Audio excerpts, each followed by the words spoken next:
दर्जी और हाथी। एक दर्जी था जिसका नाम दयासागर था। नाम के अनुसार ही उसमें वैसे गुण भी थे।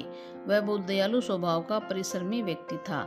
जब वह अपनी दुकान पर कपड़े सीलता रहता था तो उसकी दुकान पर एक हाथी प्रतिदिन खड़ा हो जाता था। दर्जी रोज हाथी को कुछ न कुछ खाने को देता था।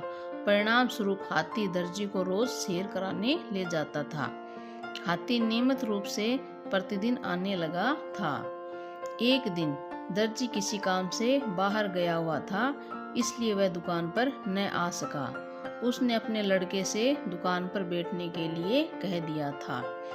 लड़के ने जैसे ही दुकान खोली तो हाथी रोज की तरह उस दिन भी दुकान के पास आकर खड़ा हो गया। दर्जी का बेटा बहुत शैतान था।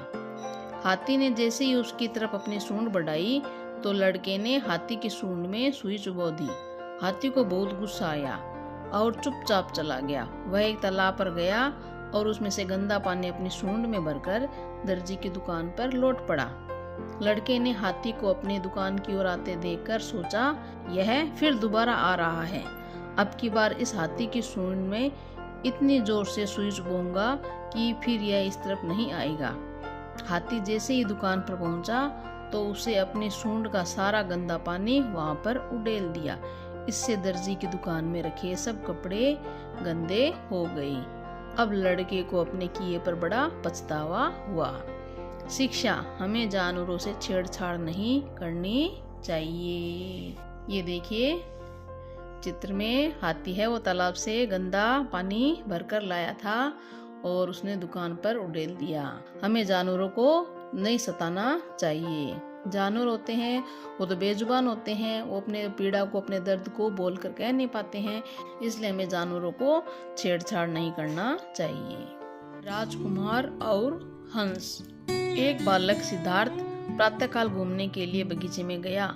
बगीचे में बहुत से पक्षी उछल कूद कर रहे थे। कुछ समय पश्चात उसका भाई देवदत्त भी शिकार के लिए बगीचे में गया।